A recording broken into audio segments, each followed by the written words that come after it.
की मूर्ति, 5 साल के बालक की मूर्ति बनाने का खुल गया राज। 51 इंच की ही रामलला की मूर्ति क्यों बनाई गई? और रहस्य जिसके बारे में 99% लोगों को नहीं है पता। उद्घाटन से पहले अयोध्या में हुआ चमत्कार, प्राण प्रतिष्ठा से पहले भगवान राम की आंखों से किसने हटाई पट्टी? रामलला के दर्शन करके पूरा देश खुशी से झूम रहा है, लेकिन काले पत्थर से ही भगवान राम की मूर्तियां क्यों बनाई गई जानते हैं आप?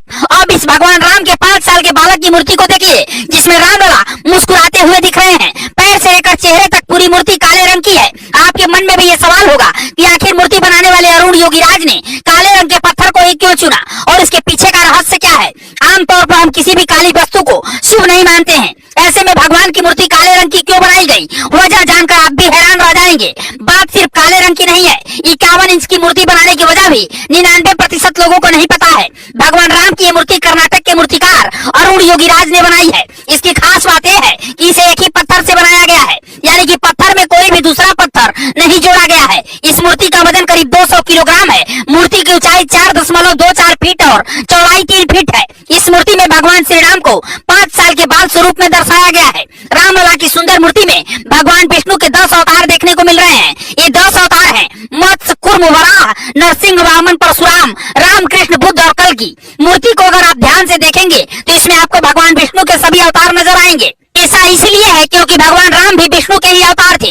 रामलला की बाल रूप मूर्ति में एक तरफ हनुमान तो दूसरी तरफ गरुड़ नजर आ रहे हैं, जिसकी वजह से मूर्ति की भव्यता में और भी 4 चांद लग जा रहे हैं। रामलला की इस मूर्ति में मुकुट की साइड पर सूर्य भगवान, शंख, स्वास्तिक, चक्र और गदा नजर आ रहा है। लेकिन रामलला की मूर्ति काले पत्थर से क्यों बनाई गई, इसकी वजह भी जान लीजिए। दरअसल जिस पत्थर से रामलला की मूर्ति बनाई गई है, ये कोई मामूली पत्थर नहीं है, बल्कि शालिग्राम पत्थर है। ये पत्थर भगवान राम के ससुराल नेपाल की गंडक नदी में पाया जाता है। शालिग्राम पत्थर को बहुत ही शुद्ध माना जाता है और हिंदू धर्म के लोग अपने घरों में इस पत्थर की पूजा करते हैं। माना जाता है कि शालिग्राम पत्थर में भगवान विष्णु विराजमान होते हैं और भगवान राम विष्णु के अवतार हैं। इसीलिए इसी शालिग्राम पत्थर से रामलला की मूर्ति बनाई गई है।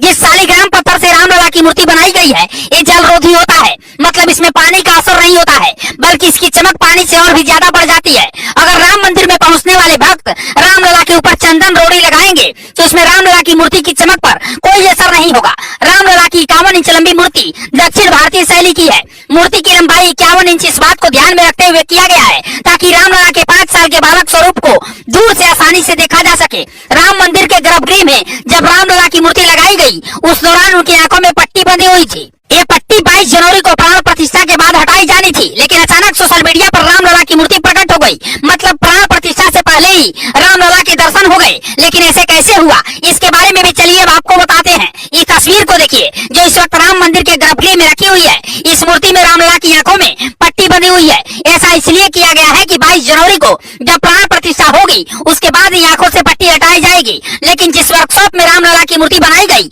वहीं से तस्वीर वायरल हुई है, जिसकी वजह से 22 जनवरी से पहले ही पूरे देश और दुनिया में रामलला के दर्शन हो गए। हालांकि अब भगवान राम की मूर्ति को लेकर राजनीति भी शुरू है। विरोधी दलों का कहना है कि जो मूर्ति रामलला की प्रकट हुई थी, उसे क्यों नहीं रखा गया, नई मूर्ति बनाने की क्या जरूरत थी? इसके जवाब में राम मंदिर ट्रस्ट का कहना है कि रामलला की इस बड़ी मूर्ति के साथ छोटी मूर्ति भी वहीं पर मौजूद रहेगी, लेकिन बड़ी मूर्ति इसलिए बनाई गई ताकि आसानी से हर कोई दर्शन कर सके। भगवान राम की इस मुस्कुराती हुई तस्वीर को देखकर पूरा देश खुशी में डूबा हुआ है और हर किसी की जुबान पर सिर्फ एक ही नाम आ रहा है, जय श्री राम, जय श्री राम। रामलला की मूर्ति से जुड़ी ये जानकारी हर किसी तक पहुंच सके, इसलिए इस खबर को ज्यादा से ज्यादा शेयर करिए और कमेंट बॉक्स में आप भी जय श्री राम जरूर लिखिएगा।